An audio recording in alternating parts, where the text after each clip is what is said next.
नहीं है रसूल जहन्नम के डोरिना। কারণ বেলালের কণ্ঠ এমন দামি দামি ছিল বেলাল আজান দিলে আরশ মহল্লায় পৌঁছে যাইত। একটু জোরে বলেন না ইয়া রাসূলুল্লাহ। বংশের কারণে না, সম্মানের কারণে না, দামের কারণে না, সৌন্দর্যের কারণে না রে, এটা ঈমান লাগবে, ঈমান লাগবে। ঈমানের কারণে কারণে বেলাল দামি হইলেন। জোরে বলেন না আল্লাহু আকবার। আয় মুসলমান, বংশের কারণে না, সম্মানের কারণে না, বড় হওয়ার কারণে না, সৌন্দর্যের কারণে না, দামি হইছেন শুধু ঈমানের কারণে। ঈমানের কারণে। কথা বলেন ঠিক কিনা? বাহির থেকে ভালো শুনতেছি,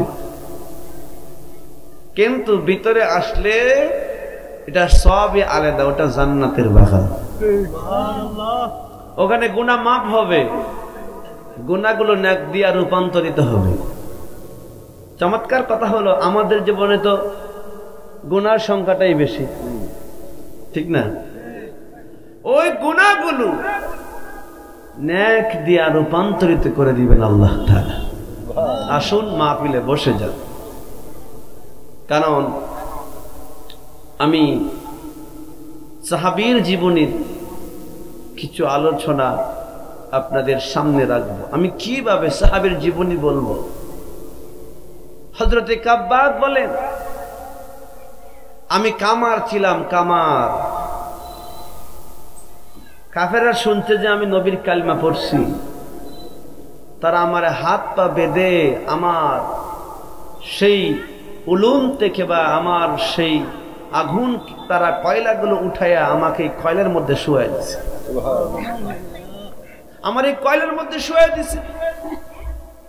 আমার শরীরে সবরি গলে গলে আগুন নিভে যাইত।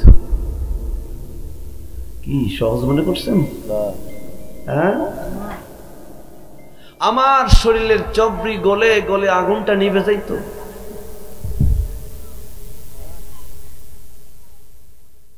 হযরত বেলালের জীবন ছিল বড় কষ্টের কালিমার জন্য। রাসূলের 100 লক্ষ সাহাবী, 1,25,000 সাহাবীর মধ্যে একটা দামি সাহাবী ছিলেন হযরতে বেলাল। কিন্তু মাগার পিঠের চামড়া দিয়েছেন, বেলাল ঈমান দেয় নাই। উচ্চ আওয়াজে বলেন না আল্লাহু আকবার।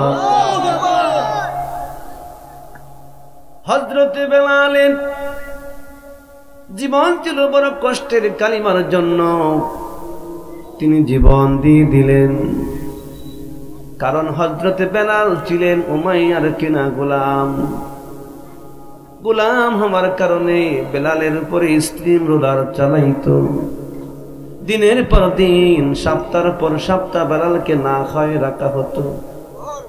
আমার ভাইরা, হযরতে বেলালের বুকের উপরে পাথর চাপা দিয়ে রাখা হতো। আপনারা যারা মক্কা মদিনা গিয়েছেন, 50 ডিগ্রি সেলসিয়াসের উপরে তাপমাত্রা থাকে সেখানে। হযরতে বেলাল বলেন, আমার বালির উপরে শুয়া দিয়া আমার বুকের উপরে পাথর চাপা দিয়ে রাখা হতো, কারণ আমি মাঝে মধ্যে অজ্ঞান হয়ে যাইতাম।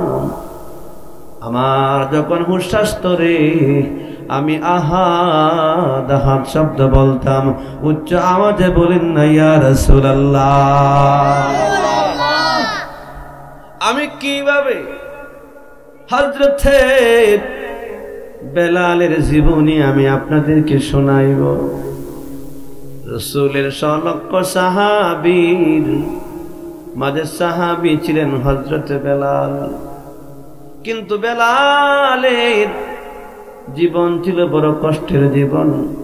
কালিমার জন্য বেলালের শরীর থেকে রক্ত দিয়েছিলেন, কিন্তু বেলাল ঈমান দেয় নাই। ঈমান বড় কত দামি জিনিস।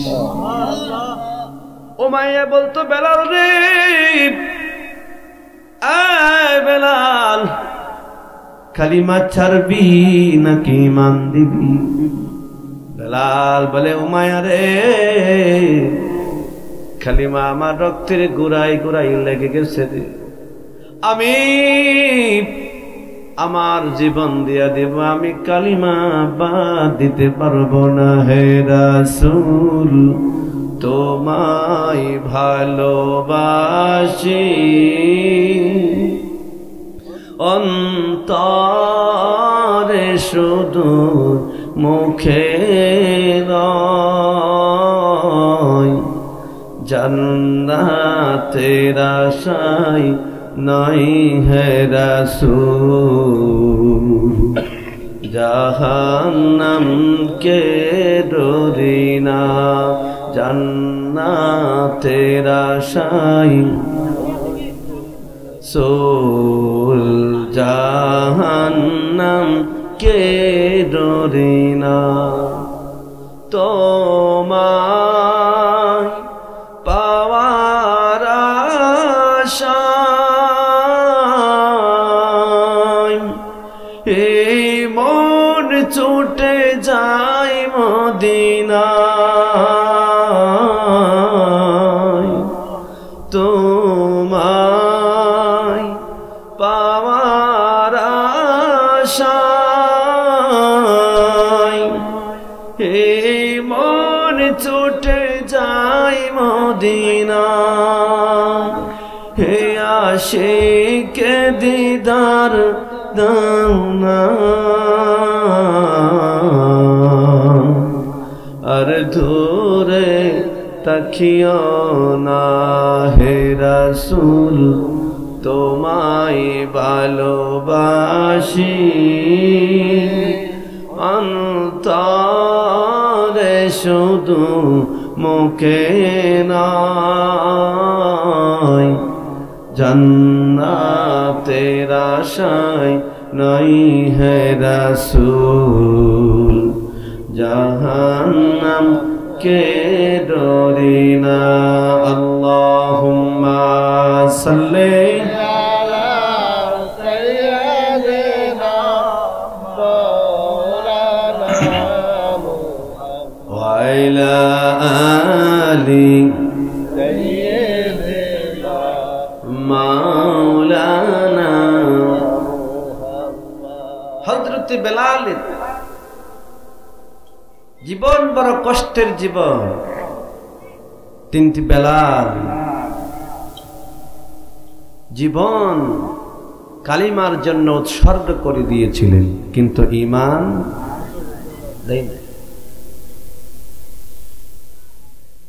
হযরত বেলালের মা ছিলেন কালফের গোলাম। 570 খ্রিস্টাব্দে আমার নবী যখন দুনিয়াতে তাশরীফ এনেছেন, এই বছরে আবিসিনিয়ার বাদশা আব্রাহা কাবাগরকে ভাঙার জন্য মক্কায় আক্রমণ করলেন। এরপর মক্কাবাসী তারা ভয় পেয়ে গেলেন, কাবাগর ভাঙার জন্য আব্রাহা আসতেছেন। কিন্তু আল্লাহর কানে কাবা হিফাজত করবেন আমার আল্লাহ, ওই কানায় কাবা আল্লাহ তাআলা হিফাজত করবেন। কারণ আল্লাহর ঘর মসজিদ, আল্লাহর ওই মসজিদকে হিফাজত করবেন আমার আল্লাহ। কথা বলেন ঠিক কিনা? আল্লাহর ওই কানায় কাবাকে ভাঙার জন্য আব্রাহা বাদশা এসেছে, কাবা শরীফকে ভেঙে ফেলবেন। কারণ আল্লাহ তাআলা ওই কাবা ঘরকে তিনি হিফাজত করলেন। আব্রাহা বাদশা পরাজয় হয়ে তার অনেক সৈন্য মারা গেল। আল্লাহ তাআলা কোরআনুল কারীমের মধ্যে সূরা নাযিল করেছেন, বিসমিল্লাহির রহমানির রহিম,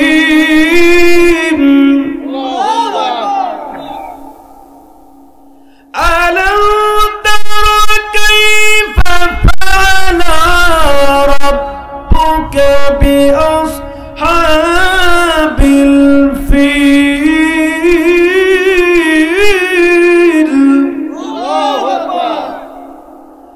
আলাম ইয়াজআল কাইদাহুম ফি তাদলিল ওয়া আরসালা আলাইহিম তায়রান আবাবিল।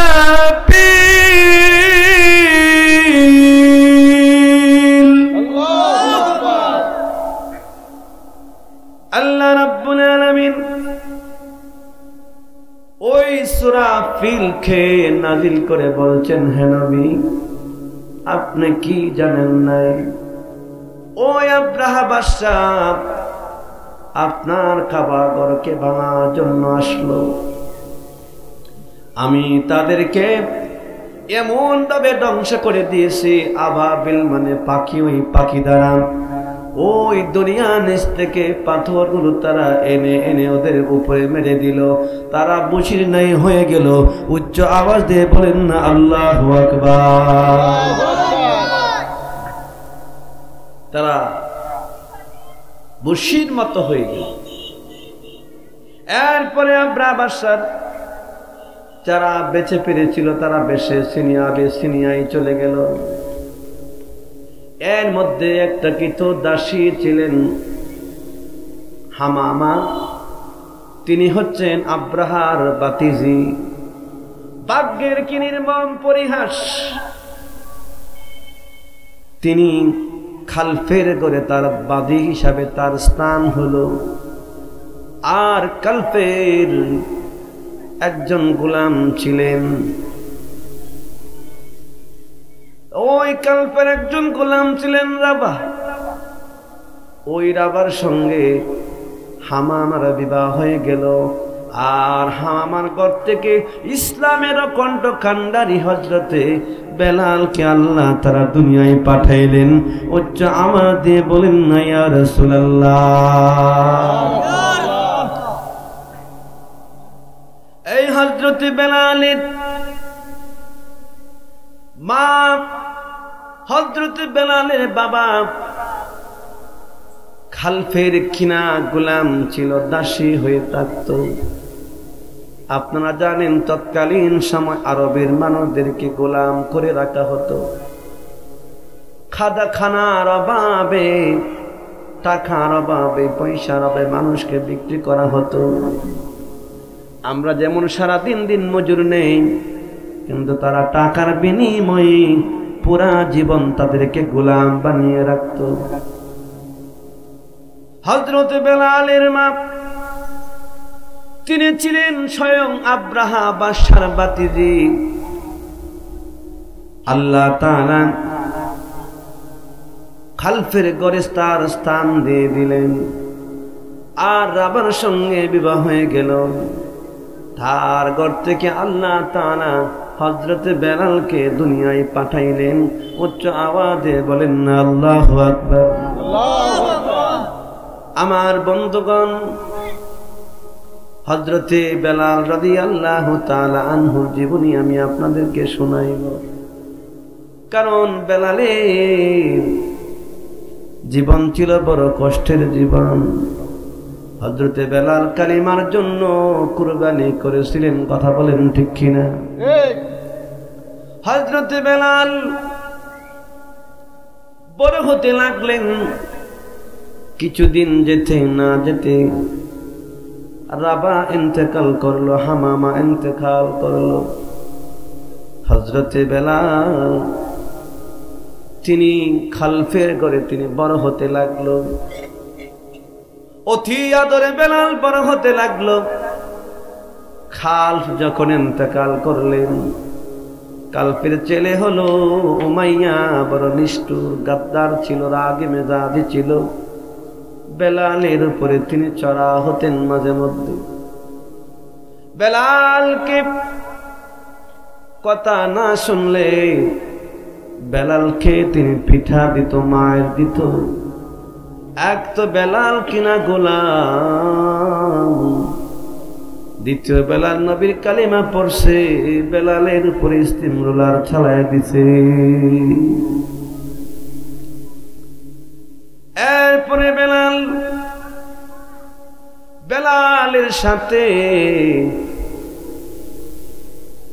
বেলালের সাথে আরেকজন সাহাবী ছিল, ও ছিল গোলাম। শুনেছেন আমার নবী কালিমা দাওয়াত দিচ্ছেন, এক দেখা নবীকে দেখছে। নবীকে দেখে দেখে বেলাল ঈমান এনেছে। উচ্চ আওয়াজ দিয়ে বলেন না ইয়া রাসূলুল্লাহ।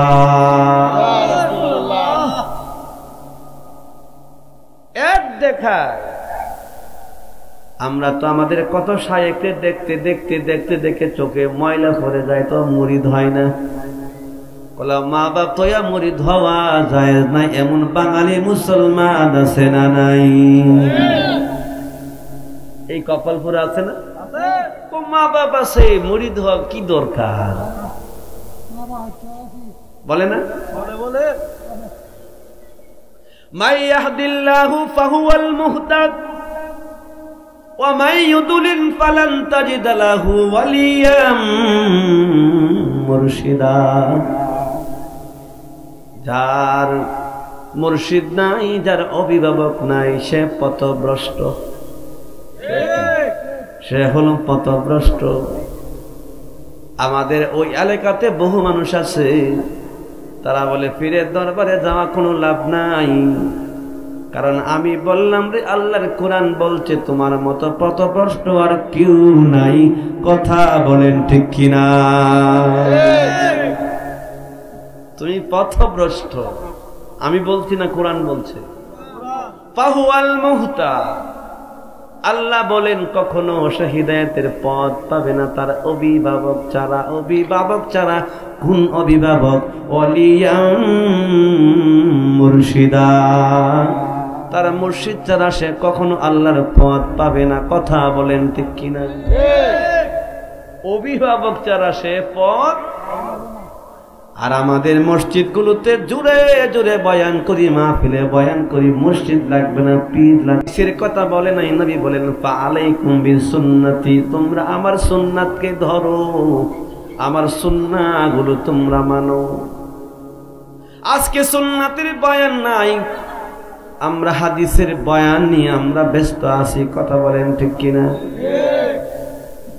হাদিসে আছে দাঁড়ায়া প্রস্রাব করা যাবে, আছে, কিন্তু হাদিসেরও তাকে দাঁড়ায়া প্রস্রাব করা যাবে, কিন্তু সুন্নতে আছে দাঁড়ায়া প্রস্রাব বিনা কারণে করা কুফরি। হাদিসে আছে দাঁড়িয়ে প্রস্রাব করা যাবে, কিন্তু সুন্নাতে বলা আছে বিনা কারণে দাঁড়ায়া প্রস্রাব করা যাবে না। হাদিসে আছে আমার নবী 14টা মতান্তরে 13টা বিবাহ মুবারক, শাদী মুবারক করেছেন, কিন্তু তোমার মতো কুলাঙ্গারকে বলে নাই 4টা বিয়া কইরা একটা রাখবে ভৈরব, আর একটা কিশোরগঞ্জ, আর একটা চট্টগ্রাম। কত পোলাপান জন্ম দিয়েছো, ঢাকা কমলাপুর স্টেশনে না খায়া মরে, এমন সব বিবাহ করা রাসূল বলে নাই। কথা বলেন ঠিক কিনা? আছে না নাই?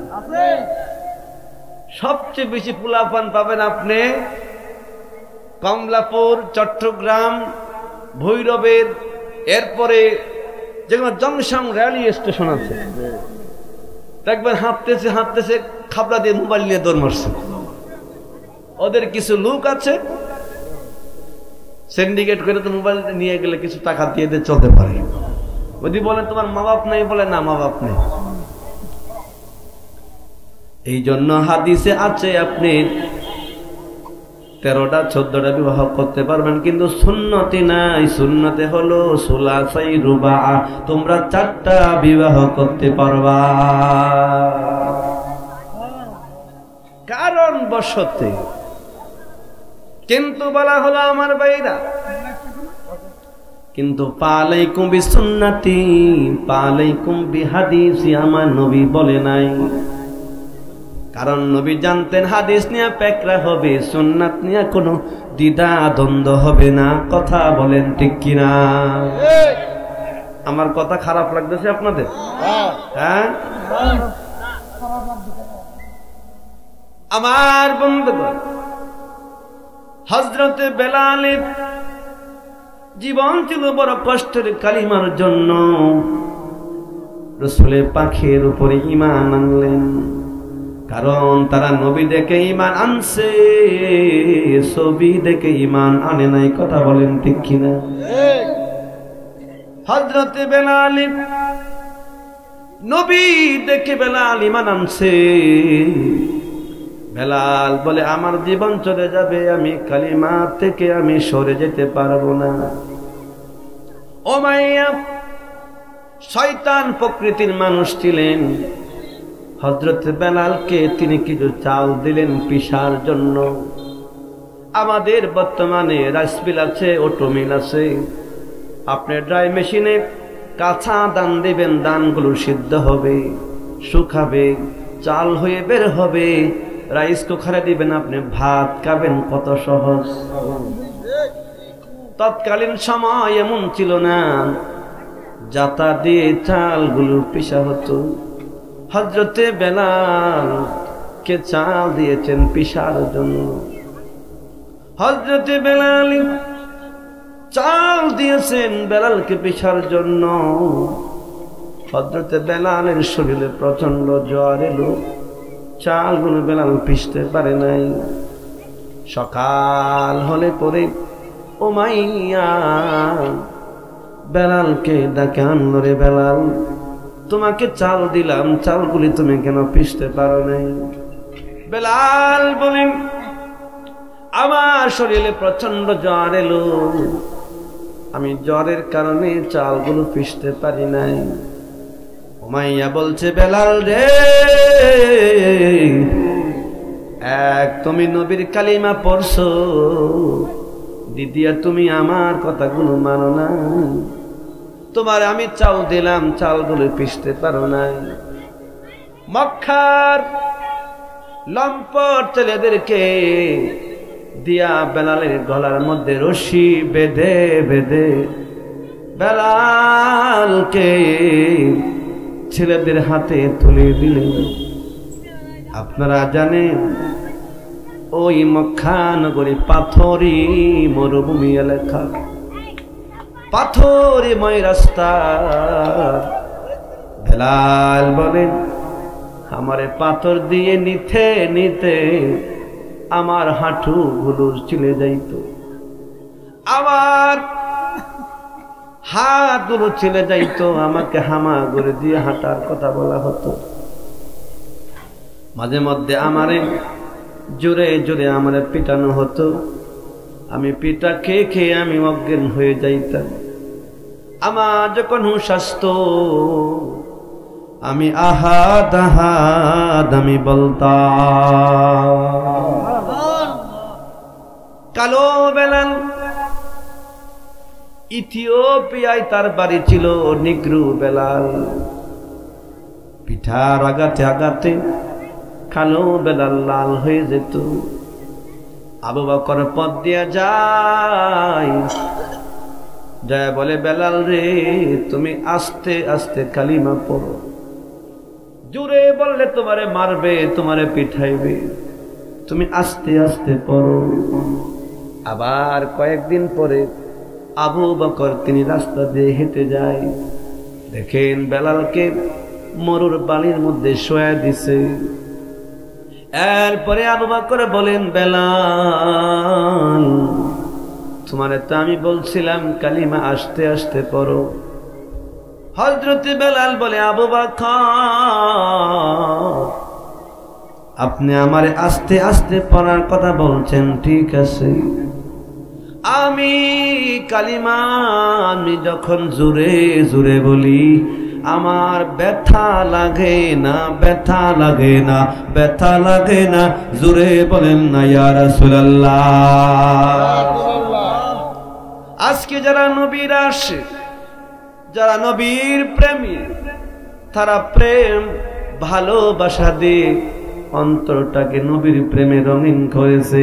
আজকে ওদেরকে বেদাতি বললে মুখে লাগে না, অন্তরে লাগে না, বলতেই তাকে আমাদেরকে বললে আমরা রাগ হই না। এটা হলো আহলে সুন্নাহ ওয়াল জামাতের মানহাজ। কথা বলেন ঠিক কিনা?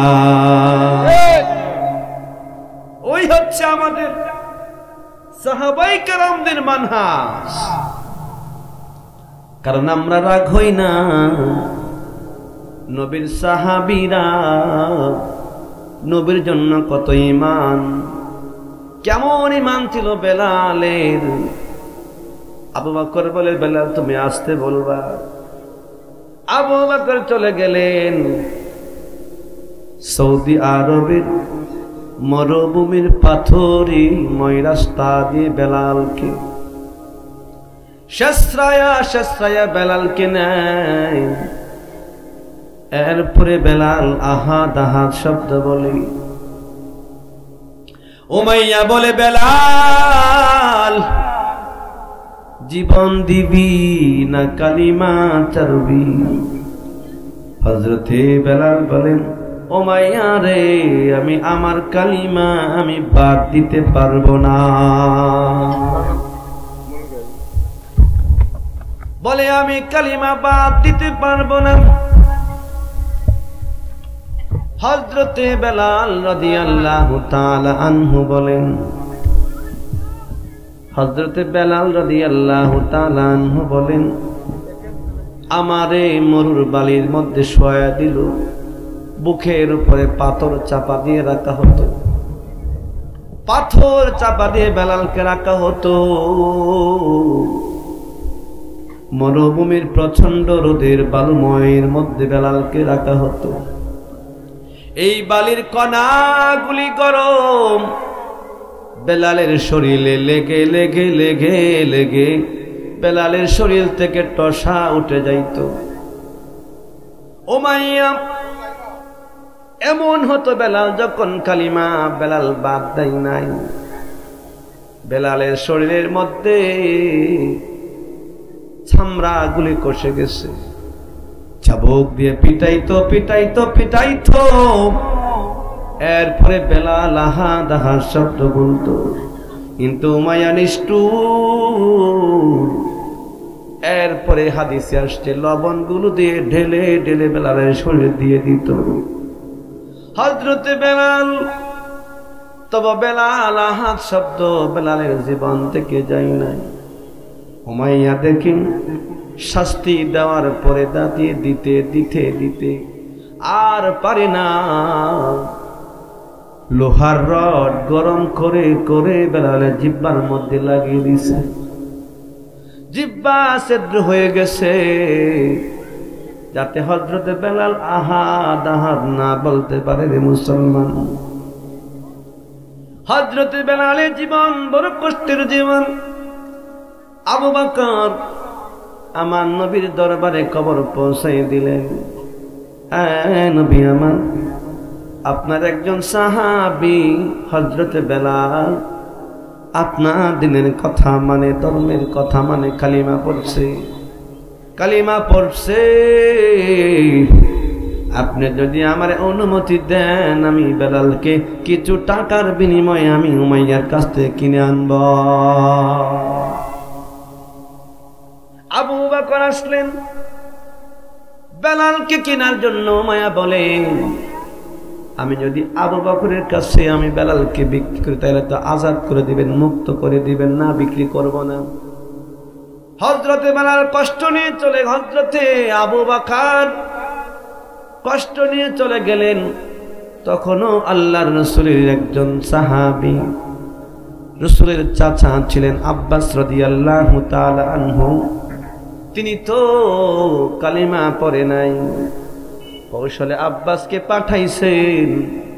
আব্বাস বলেন, উমাইয়া তুমি বেলালকে বিক্রি করে দাও। ডাক দিয়া বলে, আব্বাস রে, আমি বেলালকে টাকার বিনিময়ে বিক্রি করব না, আমার বেলালকে নিতে হলে আমার গোলামের বদলে গোলাম দিতে হবে। একটা গোলাম দিয়ে দিলেন, হযরত বেলালকে কিনে নিলেন। কিনে নেওয়ার পরে আমার নবীর কাছে বেলালকে আজাদ করে দিলেন। আল্লাহু আকবার। বেলাল হাঁটতে পারে না, দাঁড়াতে পারে না। আমার নবীর দরবারে বেলাল একটা নিঃশ্বাস নিলেন, শান্তির নিঃশ্বাস। আমার নবী হযরতকে বেলালকে দেখে দেখে নবীর দাড়ি মুবারক বেয়ে বেয়ে চোখের পানিগুলো পড়তেছিল। আহারে, কালিমার জন্য, দিনের জন্য এত কষ্ট বেলাল করেছে। ও বেলাল, আমি নবী যেই জান্নাতে থাকবো রে বেলাল, তুমিও সেই জান্নাতে থাকবে। হযরতে বেলাল নবীর দরবারে থাকে। বর্তমানে ইসলাম কত সহজ, ইসলাম তেমন সহজ ছিল না রে। মানুষেরা নবীর সাহাবী মাত্র কয়েকজন ছিল। 15 থেকে 20 জন সাহাবী কালিমা পড়ে মুসলমান হয়েছে। নবীর দিকে চতুর্দিক থেকে আক্রমণ। নবী আমার মক্কা থেকে নবী মদিনায় চলে যাবেন। আমার নবী বলে, বেলাল তুমি মক্কা থেকে তুমি চলে যাও আবিসিনিয়ায়। বেলাল বলে, নবী আমার, যেই নবী দেখে ঈমান আনছি আমি, ওই নবী ছাড়া বাঁচব না। যেই নবী দেখে আমি ঈমান আনছি, ওই নবী ছাড়া আমি বাঁচব না। হযরত বেলাল আমার নবীর সঙ্গে মদিনায় চলে গেলেন। আমার নবী মদিনায় গিয়ে আমার নবী একটা মসজিদ বানালেন। এই মসজিদ বানানোর পর হযরতে আব্দুল্লাহ বিন যায়েদ রাদিয়াল্লাহু তাআলা আনহু স্বপ্নে যুগে দেখলেন তিনি আযান দিচ্ছেন। ডাক দিয়ে বলেন, নবী গো, আমি এই শব্দগুলো আমার স্বপ্নে যুগে আমি শিখেছি। কি শিখেছ? বলে, আল্লাহু আকবার, আল্লাহু আকবার, আশহাদু আল্লা ইলাহা ইল্লাল্লাহ, আশহাদু আন্না মুহাম্মাদার রাসূলুল্লাহ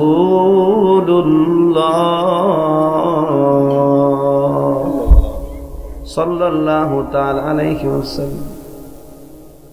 ডাক দিয়া বলে, আব্দুল্লাহ বিন যায়েদ রে, এই শব্দগুলো আমার বেলালকে শিখায় দাও। এই শব্দগুলো বেলালকে শিখাইলেন। বেলাল শব্দগুলো শুনে শুনে মুখস্থ করলেন। কারণ বেলালের কণ্ঠ এমন দামি দামি ছিল, দামি ছিল, দামি ছিল। বেলাল আজান দিলে আরশ মহল্লায় পৌঁছে যাইত। একটু জোরে বলেন না ইয়া রাসূলুল্লাহ। বংশের কারণে না, সম্মানের কারণে না, দামের কারণে না, সৌন্দর্যের কারণে না রে। এটা ঈমান লাগবে, ঈমান লাগবে। ঈমানের কারণে কারণে বেলাল দামি হইলেন। জোরে বলেন না আল্লাহু আকবার। ওই মুসলমান, বংশের কারণে না, সম্মানের কারণে না, বড় হওয়ার কারণে না, সৌন্দর্যের কারণে না, দামি হইছেন শুধু ঈমানের কারণে। ঈমানের কারণে। কথা বলেন ঠিক কিনা?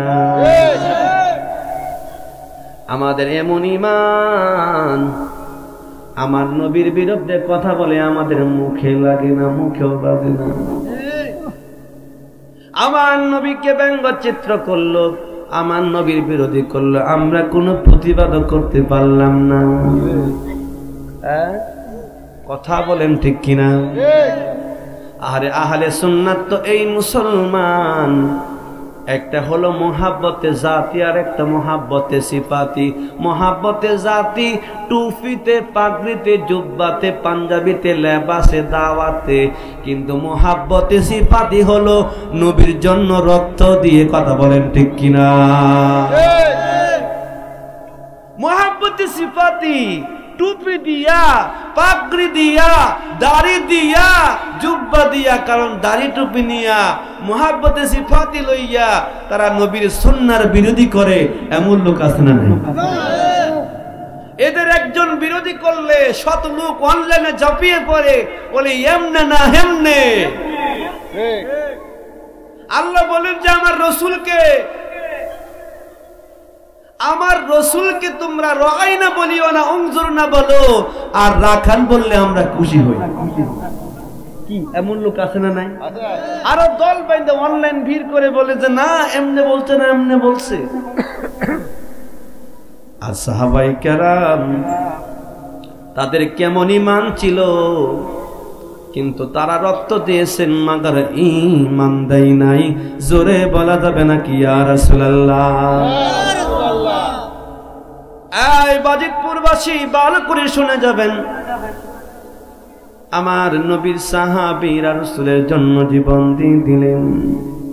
হযরত বেলাল মদিনায় গেছেন, আমার নবী হযরত বেলালকে বাক্যগুলো শিখায়া দিলেন। বেলাল পড়লেন আল্লাহু আকবার, আল্লাহু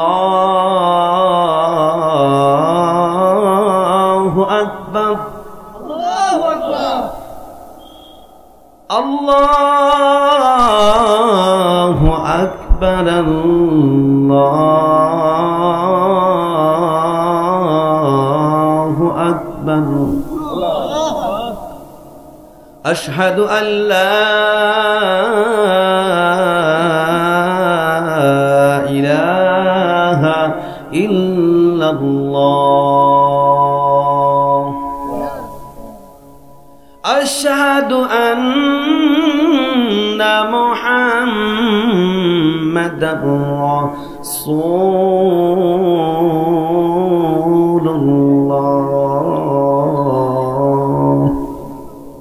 হযরত বেলালের কণ্ঠে প্রথম আযান দিয়েছিলেন। হযরত বেলালের আযান, আমার নবীজি মেরাজের রাত্রে মেরাজে গেলেন।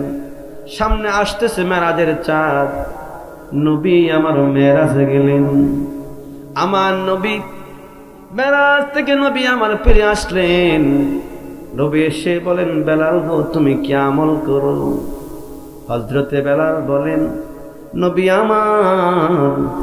আমার জীবনে তেমন কোনো ভালো আমল নাই। আমার যখন ওযু চলে যায়, আমি ওযুর ইহতিমামের জন্য 2 রাকাত নফল নামাজ পড়ি। হযরতে বেলাল বলে আমি ওযু গেলে ওযু করি, আমার ওযুর জন্য আমি 2 রাকাত নামাজ পড়ি। আজকে আমাদের মসজিদগুলোতে মুসল্লিদের অভাব, আযান দিলে মসজিদে মুসল্লি পাওয়া যায় নাই, এটা হলো কিয়ামতের আলামত। কথা বলেন ঠিক কিনা?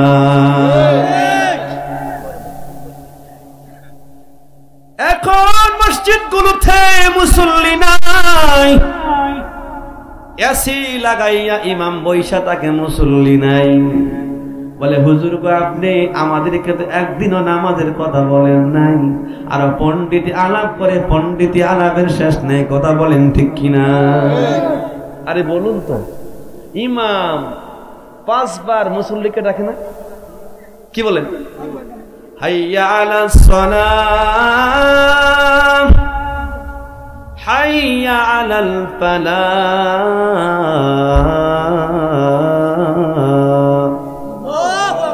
তোমার শান্তির দিকে, কল্যাণের দিকে, কামিয়াবির দিকে তুমি আসো, মসজিদে আসো।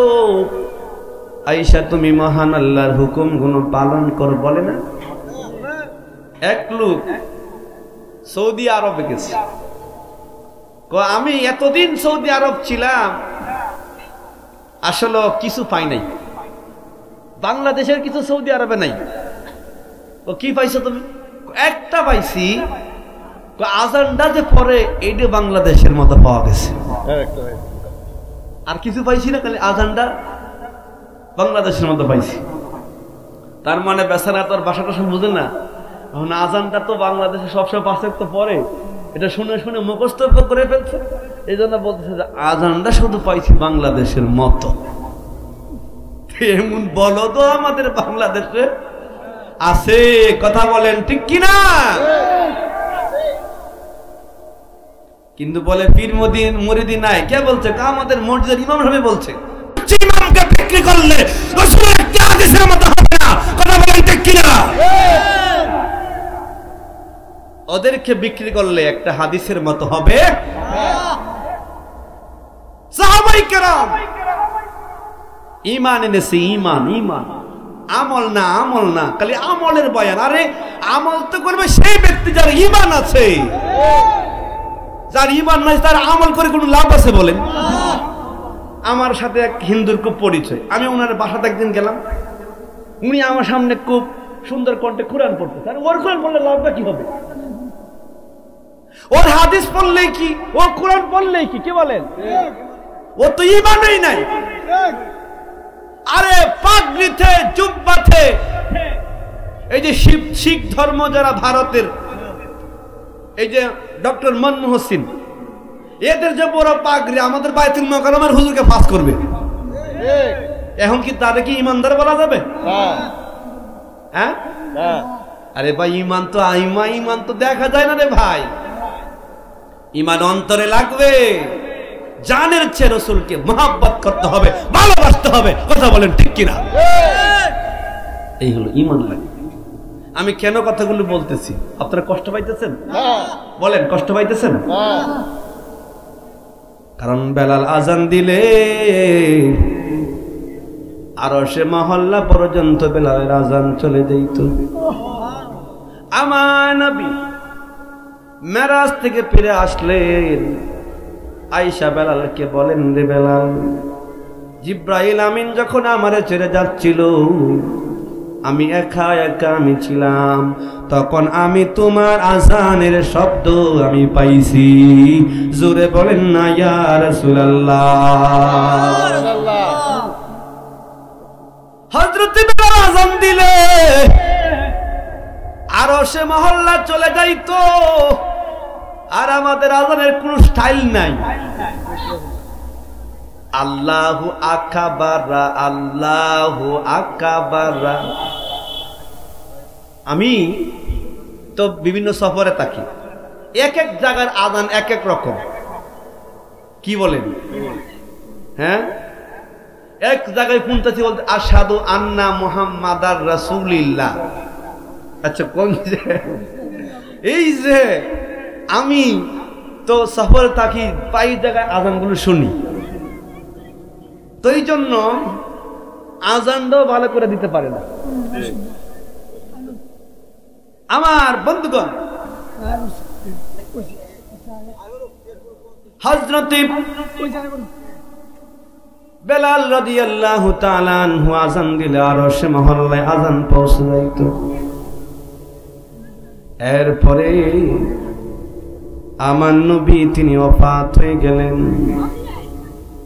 হযরত বেলাল আসার খেয়ে বেলাল জমিনের মধ্যে পড়ে যায়। আমার নবীর কি মহব্বত ছিল, রাসূল পাকের একটা উট ছিল কাসওয়া, ওই উটটা আমার নবীর বিরহ বেদনায় উটটা কেঁদে কেঁদে উটটা আত্মহত্যা করে অব্যাহতি দিয়ে দুনিয়া থেকে উটটা বিদায় হয়ে গেল। চিৎকার মেরে বলুন না আল্লাহু আকবার। ওই উটটা আমার নবীর কত প্রেম, কত ভালোবাসা, কত মহব্বত ছিল। কারণ উটের তো শরীয়ত নাই, তরিকত নাই, হাকিকত নাই, মারিফত নাই। কারণ উটটা আমার নবীরে বড় ভালোবাসতো। আমার নবী ওফাত হয়ে গেল, উটটা দুনিয়া হতে বিদায় হয়ে গেল। আল্লাহু আকবার বলেন। আবার বন্ধুগণ, হযরতে বেলাল ছোট্ট একটা গাঠুরি নিয়ে বেলাল আসছে। আবু বকরকে বলে, আবু বকর রে, আমারে বিদায় দাও, আমি আর মদিনায় থাকবো না। ডাক দিয়া বলে, বেলাল রে, তোমার কি কেউ কষ্ট দিছে নাকি? বলে, না, কষ্ট দেই নাই, আমি আর মদিনায় থাকবো না, আমি আজান দিলে নবী আসতো, এখন কি আমি আজান দিলে নবী আসবে? জোরে বলেন না ইয়া রাসূলুল্লাহ। হযরত বেলাল সিরিয়ার দামেস্কে চলে গেলেন। আমার নবী কিছুদিন পরে স্বপ্ন দেখাই, বেলাল রে, আমি নবী কি তোমারে কষ্ট দিছি নাকি? এই বেলাল, কতদিন হয়ে গেল আমি তোমার আযান শুনি না। হযরতে বেলাল সিরিয়ার দামেস্কে আর ফাউলান নামক অঞ্চলে ছিল। এখান থেকে বেলালের পায়ের মধ্যে জুতা ছিল না, হেঁটে হেঁটে হেঁটে হেঁটে বেলাল মদিনায় আসে। তাহাজ্জুদের সময়, তৎকালীন সময় কাঠের জ্বালিয়ে দিয়ে মুবারক দিয়ে আমার নবীর রওজা মুবারক ঢাকা ছিল। হযরতে বেলাল নবীর রওজার সামনে বসে বসে বেলাল খাবে। হযরতে বেলাল বলে, নবী আমার, গোলাম কে বলেছিলেন গোলাম আসছে? হযরতে বেলাল বলে, গোলামকে বলেছিলেন গোলাম আসছে। তাহাজ্জুদের নামাজের সময় নবীর মুয়াজ্জিন মসজিদে নববীর মধ্যে আসছে। তৎকালীন সময় যে মুয়াজ্জিন ছিল তিনি আয়েশা দেখে বেলাল আসছে, ডাক দিয়া বলে, মদিনাবাসী রে, নবীর মুয়াজ্জিন বেলাল আসছে, নবীর মুয়াজ্জিন বেলাল আসছে। হযরতে বেলালের সামনে মানুষের আয়েশা কান্নায়, ডাক দিয়া বলে, বেলাল রে, তুমি আযান দাও। বেলাল বলে, আমি আযান দিলে কি নবী আসবে বলো? আমি আযান দিলে নবী আসতো, এখন কি আমি আযান দিলে নবী আসবে? হযরতে বেলাল আযান দেয় না। সালমান ফারসি দৌড়াইয়া গেলেন, ইমাম হাসান আল হুসাইনকে ডেকে আনলেন। দেখে এনে এনে বললেন, হাসান গো, তোমরা যদি বেলালকে বলো বেলাল আযান দিবে, কারণ ইমাম হাসান আল হুসাইনকে দেখতে নবীর মতো দেখা যাইতো। জোরে বলা যাবে না কি ইয়া রাসূলুল্লাহ? হযরতে বেলাল ইমাম হাসান আল হুসাইনকে দেখে জড়ায়ে ধরলেন। ইমাম হাসান বুকের মধ্যে মাথা টেকায় টেকায় বেলাল কাঁদে। ইমাম হুসাইনের বুকের উপরে মাথা টেকায় টেকায় বেলাল কাঁদে। ডাক দিয়ে বলে, নানার মুয়াজ্জিন, যেই লেহান দিয়া আমার নানার আযান শোনাইতা, আজকে সেই লেহান দিয়া আমাদেরকে আযান শোনাও। ইমামের কথা রাখতে হয়।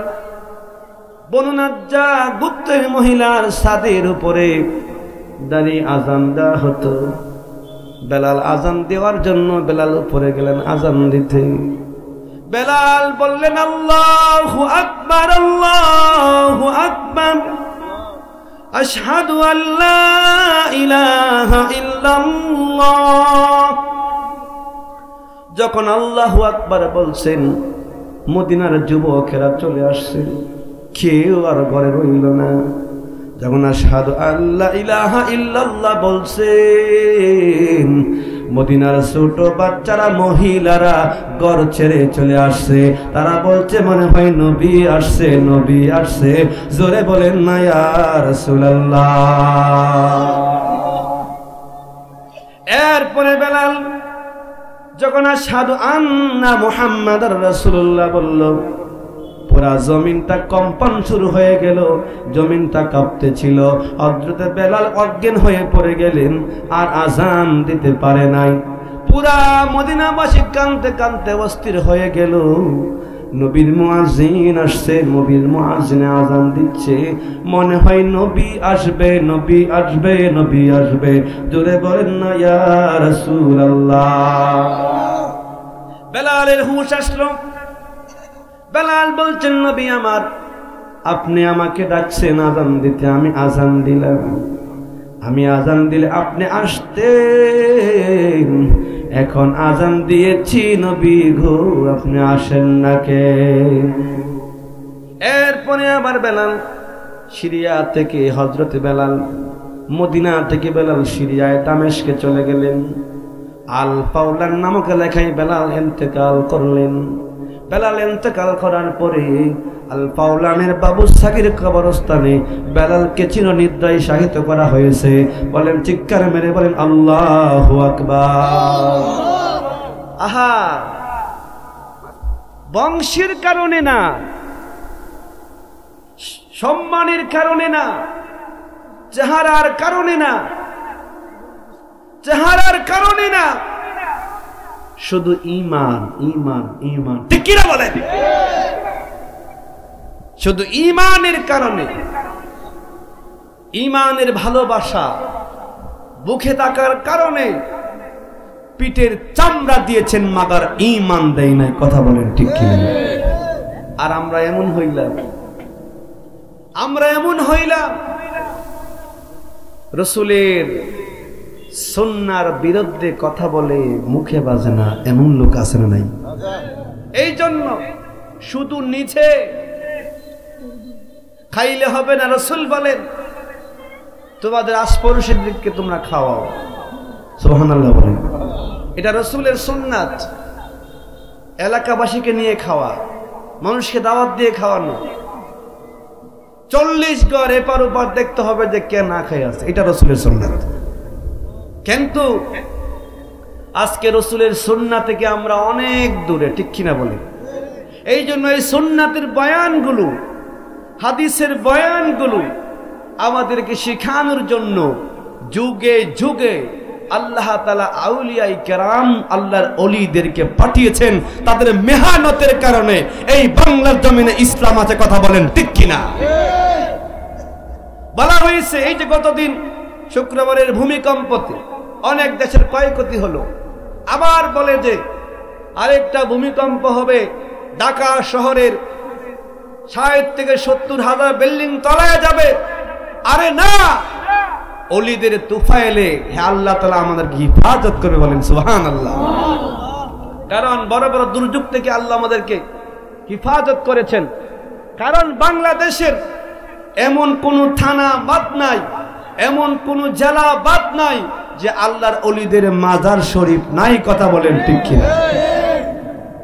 আল্লাহর ওলিদের মাজার যদি ভাঙতে আসো, আল্লাহ তোমাদেরকে ভেঙে দিবে। এইটা কখনো টাকাইতে পারবে না। ক্ষমতায় যাইবে তো দূরের কথা, আল্লাহ জিল্লাত দিয়ে দুনিয়া থেকে বিদায় করবে। কথা বলেন ঠিক কিনা? আল্লাহ তাআলা আমাদেরকে দ্বীন এবং আখিরাতের উপর আজকে রুহুল আমিন রতন রেজভির যে মাহফিলটা করেছেন, এটা আমাদের জন্য একটা বরকতময়, ঠিক কিনা বলেন? আজকে ওই এলাকার প্রত্যেক খবরে আজাব বন্ধ হয়ে গেছে। সুবহানাল্লাহ বলেন। 40 দিন বন্ধ থাকবে। এখানে আলেমদের পদচারণা হয়েছে। আল্লাহু আকবার বলেন।